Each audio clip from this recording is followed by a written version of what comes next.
Freelancing প্লেসের পক্ষ থেকে আমি প্রলয় বিশ্বাস, আপনাদের সবাইকে স্বাগতম আমাদের ষষ্ঠ পর্বের টিউটোরিয়ালে। আজকের পর্বে আমরা দেখব আমরা কিভাবে একটা ইউজার অ্যাকাউন্ট বানাইতে পারি। আমরা এতদিন দেখছি এবং বিভিন্ন ফ্রন্ট পেজের মডিফাইং, বিভিন্ন রকমের ডাটা এন্ট্রি এইসব আমরা করছি। আজকে দেখব এই ডাটা এন্ট্রি করতে গেলে আমাদের এইখান থেকে যে লগ ইনটা অ্যাক্সেস করতে হয়, যেমন আমাদের যে বিভিন্ন আমরা ইউজার নেম দিয়ে আমরা লগ ইন করি, দেখবো বিভিন্ন ডিটেইলস দেখাচ্ছে। এই অ্যাডমিন ইউজার আমরা কিভাবে তৈরি করব, আজকে আমরা এইটাই দেখব। এই অ্যাডমিন ইউজার তৈরি করতে গেলে আগে আমাদের প্রোডাক্টের যে ইউজার নেম বা লগ ইন অ্যাক্সেস যে কোনো একজনের অ্যাডমিন প্যানেল হিসেবে থাকতে হবে।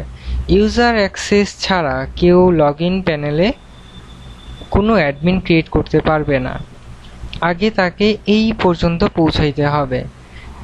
একজন অ্যাডমিন চাইলেই একাধিক অ্যাডমিন বানাইতে পারে। তো এটা কিভাবে?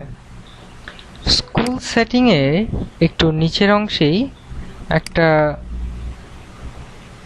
মেনু আছে, অ্যাডমিন ক্রিয়েটিং। এই অ্যাডমিন ক্রিয়েটিং এর মাধ্যমে আমরা বিভিন্ন আলাদা অ্যাডমিন ক্রিয়েট করতে পারি। এই অ্যাডমিন ক্রিয়েটিংয়ে ক্লিক করলেই আমাদের অ্যাডমিন প্যানেলে কারা অ্যাডমিন, কয়জন অ্যাডমিন আছে তা আমাদের সাথে সাথে দেখাবে, এবং কয়জন অ্যাডমিন এখানে লিস্টেড আছে আমরা সাথে ইজিলি দেখতে পারি। আমরা দেখতে পাচ্ছি বর্তমানে 2 জন অ্যাডমিন আছে এবং 2 জন অ্যাডমিনের ইউজার নেম এবং পাসওয়ার্ড হচ্ছে এই। আমরা যদি নতুন একজন ইউজার এখানে অ্যাড করতে চাই তো কিভাবে অ্যাড করব? সিম্পল, উপরে দেখেন একটা অ্যাডমিশন ফর্মে দেখা যাচ্ছে যেখান থেকে আমরা নতুন অ্যাডমিন অ্যাডমিট করতে পারি।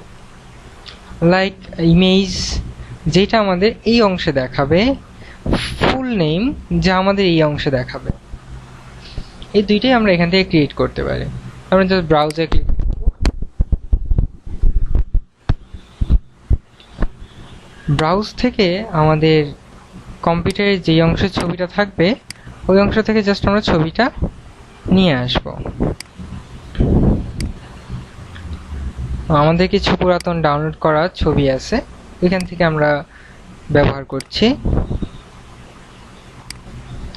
আমার একটা ছবি ইউজ করি, তো আমরা অ্যাডমিন নেম দিলাম অ্যাডমিন, এবং অ্যাডমিন ইউজার নেমও দিলাম অ্যাডমিন, এবং পাসওয়ার্ডও সেম রাখলাম। অ্যাডমিন ইউজার নেম দিলাম অ্যাডমিন নেম। আমরা এখানে যা লিখে অ্যাড করব এই জায়গাটা, এবং এটা হচ্ছে মোস্ট ইম্পর্টেন্ট এবং valuable part. Admin user name এবং পাসওয়ার্ড যা দিয়ে আমরা লগ ইন করবো তা আমাদের অবশ্যই মনে রাখতে হবে, কারণ আমরা এই ব্যাকসাইড অ্যাডমিন প্যানেলে লগ ইন করার আগ পর্যন্ত এই ডিটেইলসটা আবার দেখতে পাবো না। তো সেক্ষেত্রে কেউ যদি এটা ভুলে যান তাহলে আপনারা অ্যাক্সেস করতে পারবেন না, সফটওয়্যারে অ্যাক্সেস করতে পারবেন না। আমরা যখনই নিউ অ্যাডমিন ক্রিয়েটিংয়ে ক্লিক করব সাথে সাথে আমাদের নতুন একজন অ্যাডমিন ক্রিয়েট হয়ে যাবে।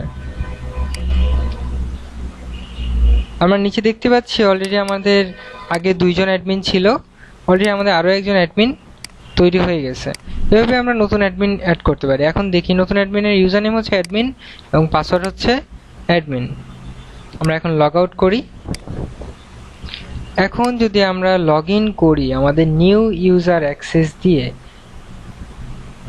আমরা ইউজার নেম ছিল অ্যাডমিন এবং পাসওয়ার্ড ছিল অ্যাডমিন, আমরা ঢুকলাম, লগ ইনে ক্লিক করলাম। আমাদের ডাটাবেজের সাথে যদি লগ ইন ইউজার নেম এবং অ্যাক্সেস মিলে সাথে সাথে আমাদের নতুন ইউজার অ্যাক্সেস করতে পারবে।